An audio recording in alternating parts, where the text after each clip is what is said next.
All right, Big Blue. So we heard Goody yesterday talking about D-Bach. We've had this discussion. I don't know if it was last week or a couple weeks ago. It doesn't sound like he's going to be back. I guess is that if you're Goody, how are you approaching the David Bakhtiari situation? Because he's been such a great player for you. But if it's time to move on, how would you want it handled if that was you?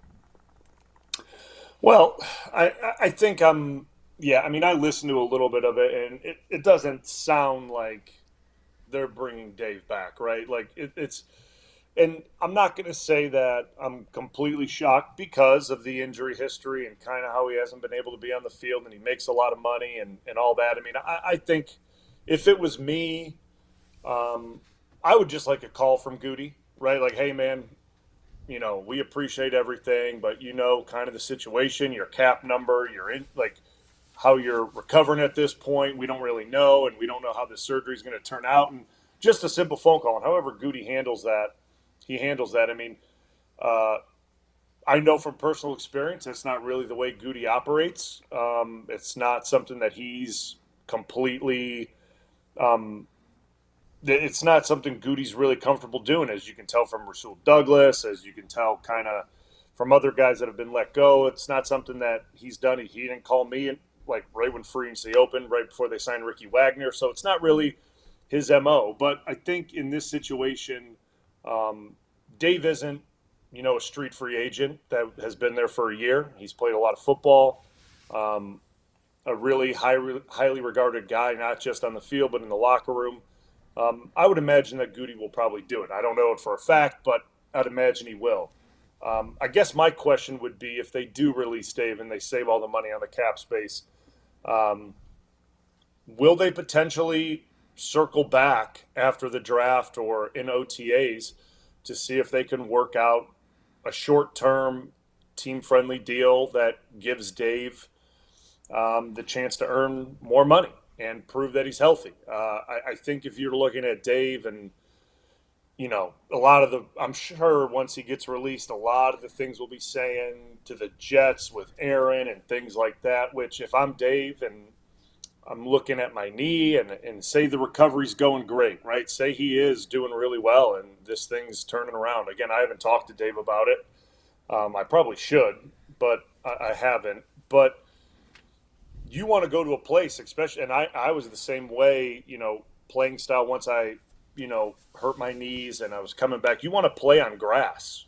And you don't really get that in the AFC East, right? You play the Bills, you play the Patriots, you're at your home field on turf. You don't you play on an artificial surface. And no matter where you are in your recovery, or you could be 2 years out, 3 years out, the turf's bad on your knees, and it just is. And people could tell me the data says this, the data says that. Like once you play on it after a knee injury, and you feel it. So if I'm Dave, I'm looking to try to go somewhere that could extend my career, and that means playing on a surface that's beneficial to your bodies. And I'm not saying that that should be Green Bay or whatever it is, but like if you can work something out with Green Bay in a place that you're comfortable with, that the playing surface, the conditions are good on your body. You're familiar with the coaching staff, the offense, the training staff, everything, and you can get back on, potentially earn money in this team-friendly deal, and then get an extension. Maybe not with the Packers, but with another team, showing your worth.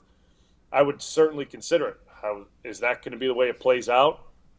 Doubt it, right? Like I think if Green Bay moves on, they've been known they move on, right? And they go in a different direction, which I totally understand their perspective from it. But if it would turn out that way that they want to do that, and I'm Dave, I would highly, consider that. But I think I'm with you, Tausch.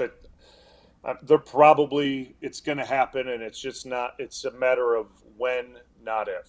And I will say this as being a guy that's been able to spend time with Dave since he was a rookie to where he is now. Super proud of the guy, the way that he's developed and grown as a player, and everything he's given to Green Bay. I mean, hats off to him. It was a hell of a run in Green Bay if this is the case. Blue, how would you advise David? Because the competitor in him is going to say, I want to get back here and play. But then there's the part of I've made this money. I want to have he's started his family. What's that number? Where does that break off? Because you probably had opportunities to go back and play, but if it's for a couple $1,000,000, which again it sounds crazy, but this is the football world, not the regular world. Right. There is a point where it's like, no, I'm not going to come back and play for this because the juice isn't going to be worth the squeeze.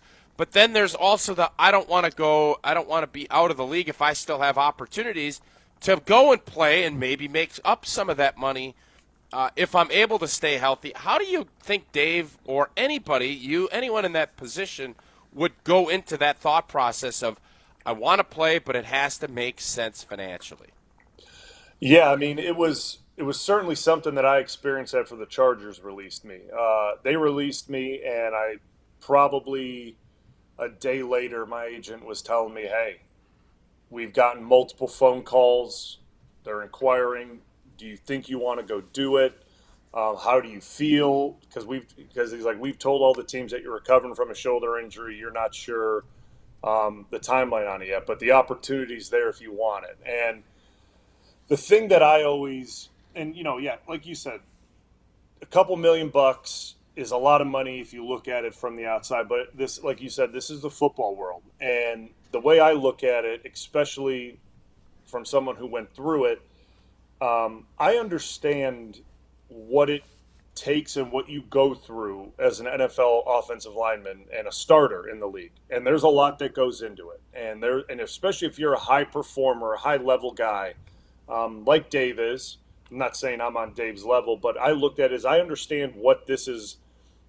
Not saying that I needed to be the highest paid right tackle or even it's none of that, but I understand the toll and the grind and what is that worth to me, right? Like, is that worth going out there for a couple $1,000,000 to potentially A, not be the same guy I was, B, potentially get injured even worse, or my shoulder or whatever, at the time it was my core and my shoulder, those don't hold up for longer than a couple weeks and I'm back in the same position I'm in, or B, say I do outperform that deal super early, halfway through the season. I'm like, hey, I'm playing really well here.